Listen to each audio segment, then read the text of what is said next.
교우 여러분, 행복한 아침 맞고 계십니까? 2025년 3월 3일 월요일 새벽 성서 읽기 시작하겠습니다. 창조의 생기란 제목입니다. 프란시스 셰퍼라는 기독교 비언증가, 이름 한 번쯤은 들어보셨을 겁니다. 그분의 귀한 말 중에 하나입니다. 하나님은 우리를 창조하셨고 우리는 창의성을 통해서 그분을 닮아간다. 3월에 세공간에서 예배를 드리기 시작했습니다. 그러하듯 벙커원교회 세 달부터 말씀과 삶은 더 이상 보지 않고 강해식 설교로 매일 아침 주님과 만나려고 하는데요. 월요일, 화요일은 창세기부터, 수요일 최새로운 전도사님은 사사기부터, 그리고 목요일, 금요일은 오광석 전도사님이 복음서로 함께 은혜 나누겠습니다. 예수님 일대기죠. 복음서는. 첫 시간은 이제 창세기인데 천지창조 이야기로 오늘 이 시간 채워보려고 합니다. 1장 1절에서 2장 4절까지인데 좀 깁니다.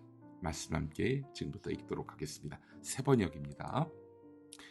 태초에 하나님이 천지를 창조하셨다. 땅이 혼돈하고 공허하며 어둠이 깊음 위에 있고 하나님의 영은 물 위에 움직이고 계셨다.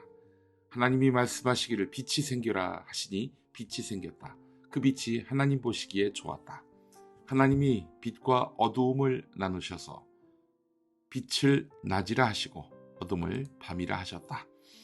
저녁이 되고 아침이 되니 하루가 지났다. 하나님이 말씀하시기를 물 한가운데 창공이 생겨 물과 물 사이가 갈라져라 하셨다. 하나님이 이처럼 창공을 만드시고서 물을 창공 아래에 있는 물과 창공 위에 있는 물로 나누시니 그대로 되었다. 하나님이 창공을 하늘이라고 하셨다. 저녁이 되고 아침이 되니 이튿날이 지났다. 하나님이 말씀하시기를 하늘 아래에 있는 물은 한 곳으로 모이고 뭇은 드러나거라 하시니 그대로 되었다. 하나님이 뭇을 땅이라고 하시고 모인 물을 바다라고 하셨다. 하나님 보시기에 좋았다. 하나님이 말씀하시기를 땅은 푸른 움을 돋아나게 하여라.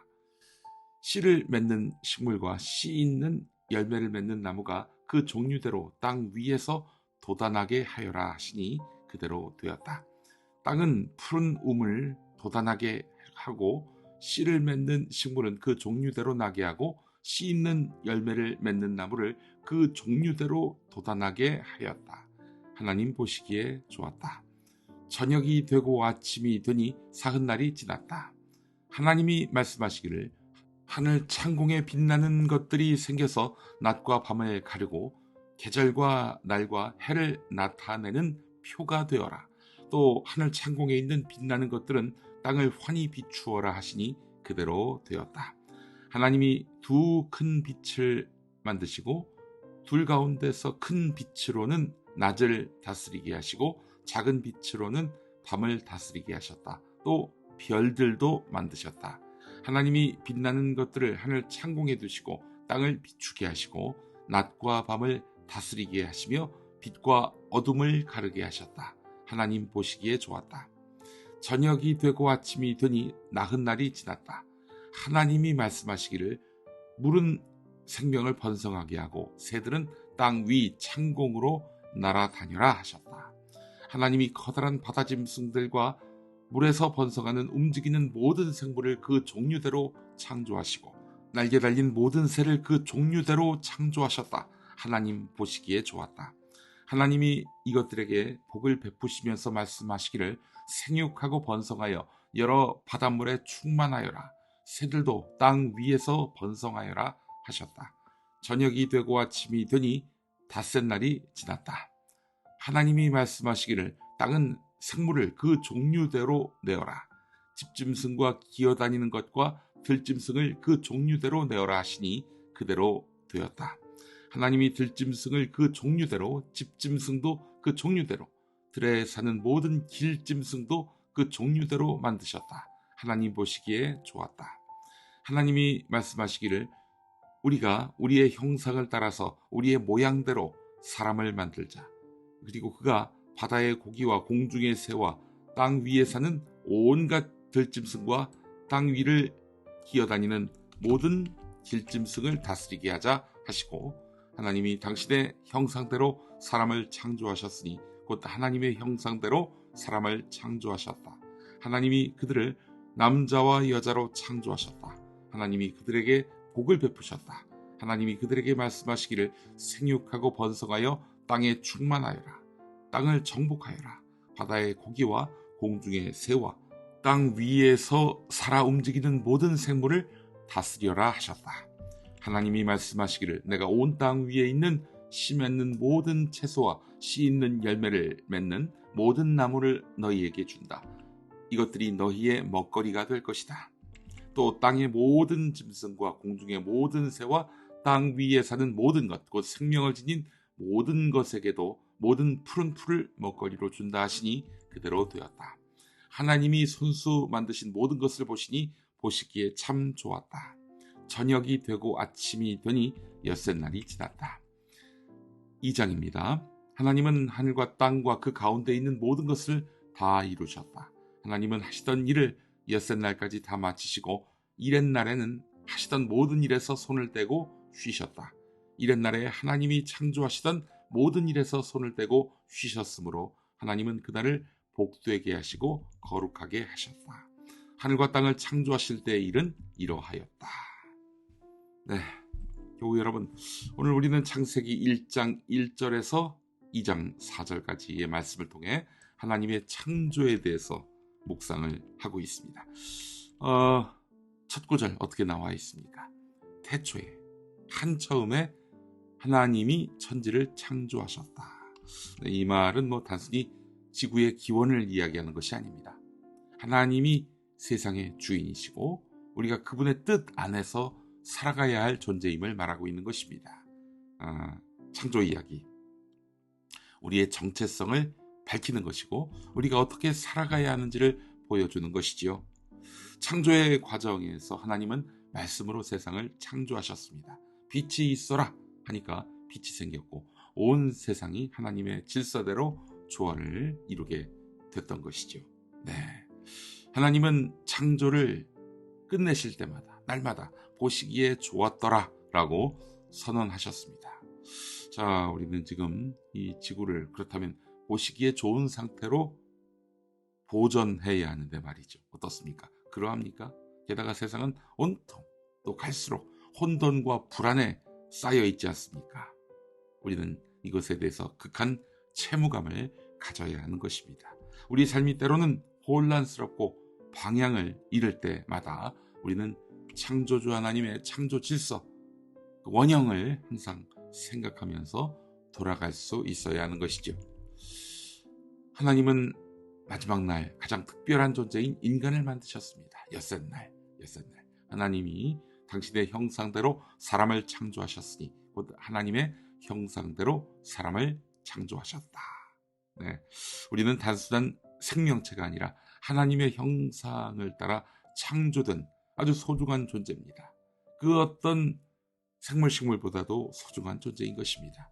자, 그렇다면 우리는 서로를 존중해야 하고요. 하나님의 사랑을 닮아서 살아가야 합니다. 이 말은 나 혼자만 나의 욕망대로 나의 기회를 만들어가며 사는 것이 아니라 서로 차이를 존중하고 서로의 부족함을 채우며 공동체적으로 운명을 살아가야 한다는 것이죠. 우리의 다름을 인정하고 존중할 때 진정한 조화가 이루어지는 것입니다. 조화, 그리고 서로에 대한 존중, 이것이 바로 창조 질서인 것입니다. 하나님은 세상을 혼돈이 아닌 질서로서 창조하셨습니다. 창조된 세계는 서로 연결되어 있고요. 모든 것이 조화를 이루고 있는 것입니다. 그러나 인간의 욕심과 이기심이 이 질서를 깨뜨리고 있는 거 아니겠습니까? 우리는 그래서 항상 공동체를 생각해야 합니다. 나 혼자만 우선되고 나 중심으로 세상이 돌아가야 한다. 하나님이 원하시는 바가 아니에요. 우리는 자연과의 관계, 타인과의 관계에서 조화를 찾을 수 있어야 하는 것입니다.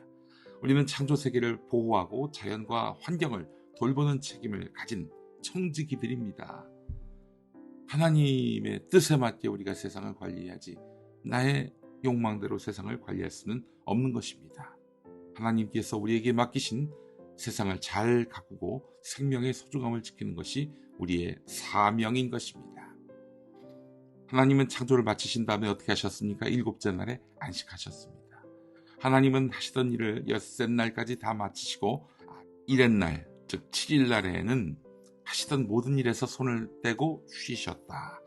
2장 2절에 나와 있지요. 이 안식이라고 하는 것은 단순한 휴식을 의미하는 것이 아니라 완성과 충만함 그리고 하나님과의 교제를 의미합니다. 우리는 정말 쉼없이 바쁘게 사는 존재 아니겠습니까? 하지만 하나님께서 안식하라 이렇게 말씀하신 것, 이것이 창조 질서이고 원리라는 사실을 기억하면서 우리 삶에서도 쉼을 누려야 합니다.